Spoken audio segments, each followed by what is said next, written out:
दिशा और आशीष एक दूसरे से कॉलेज के टाइम से प्यार करते थे। दोनों ने एक दूसरे से शादी करने का फैसला भी किया। इन दोनों की मंगनी भी हो चुकी है और 2 महीने बाद शादी है। लेकिन शादी से पहले कुछ ऐसा हो जाता है जिसकी किसी को उम्मीद न थी। आशीष के फोन पर दिशा का कॉल आता है। दिशा। हेलो। आशीष। आशीष। बोलो। Disha. I miss you. Ashish. हैं, मुझे भी सुबह से तुम्हारी बहुत याद आ रही है और पता नहीं आज सुबह से घबराहट सी हो रही है। दिशा। आशीष, क्या आप मुझसे मिलने आ सकते हो अभी? आशीष। हाँ, क्यों नहीं, मेरा मन भी तुमसे मिलने का मन कर रहा है। दिशा। ओके, मैं हॉस्पिटल में हूं, प्लीज जल्दी आना। आशीष घबराते हुए बोला, क्या हुआ, प्लीज बताओ मुझे। दिशा। कुछ नहीं, बस सुबह चक्कर आ गया था, आप मेरे पास आ जाओ जल्दी। आशीष जब तक कुछ और बोल पाता, दिशा फोन काट देती है। आशीष घबरा हड़बड़ाया सा हॉस्पिटल पहुंचता है। हॉस्पिटल में दिशा बेहोश होती है। तब आशीष वह मौजूद दिशा के पापा से पूछता है। आशीष। अंकल, क्या हुआ दिशा को?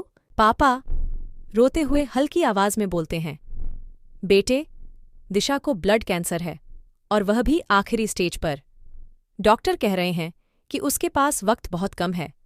प्लीज उसे कुछ मत बताना, दिशा को अभी कुछ भी मालूम नहीं है। दिशा के पापा की यह बातें सुनकर आशीष थोड़ा लड़खड़ा जाता है। थोड़ी देर के लिए उसके आंखों के आगे अंधेरा छाया जाता है। कुछ देर बाद दिशा को होश आता है और वह अपने पापा से पूछती है, पापा, क्या आशीष मुझसे मिलने आया है? पापा बाहर जाकर आशीष की ओर इशारा करते हुए कहते हैं कि दिशा तुमसे मिलना चाहती है। आशीष फौरन दौड़कर दिशा से मिलने जाने लगता है, लेकिन दरवाजे पर रुककर आशीष पहले अपने आंसू पूछता है, फिर अंदर कमरे में जाता है। आशीष। दशा, कैसी हो तुम? दिशा। आप आ गए ना, आप सब कुछ ठीक हो जाएगा। आशीष। हाँ, अब सब कुछ ठीक हो जाएगा, लेकिन देख लो, शादी को सिर्फ 2 महीने बचे हैं और तुमने अपनी तबीयत खराब कर ली। ठीक से खाना खाया करो ना। दिशा। ठीक है आशीष, मैं अब ठीक से खाना खाऊंगी और तुम्हारा हर बात मानूंगी। आशीष रोना चाहता है लेकिन रो नहीं पाता। अब तुम जल्दी से ठीक हो जाओ।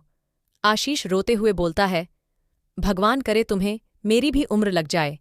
यह कहते हुए आशीष दिशा के सर को अपने बाहों में रख लेता है। दिशा। आप रोइए नहीं, मैं ठीक हो जाऊंगी। आपने हमेशा मेरा बहुत ख्याल रखा है। आशीष, थोड़ी देर में आपकी बाहों में ऐसे ही लेट रही हूं। आशीष रोते हुए दिशा के सर को सहलाने लगता है। तभी थोड़े दिन में आशीष को यह एहसास होता है कि उसकी दिशा अब नहीं रही। लेकिन तब भी आशीष बिना कुछ कहे बस यूं ही दिशा को अपनी बाहों में थामे रखता है और उसकी आंखों में आंसू बहने लगते हैं। थोड़ी देर बाद दिशा के पापा को लगता है अब बहुत देर हो चुकी है, तो अंदर कमरे में जाते हैं, जहां वह देखते हैं कि उनकी बेटी ने आशीष की बाहों में दम तोड़ा है और आशीष भी बेशुद्ध होकर उसे अपनी बाहों में झक ददा कर बस बैठा हुआ है।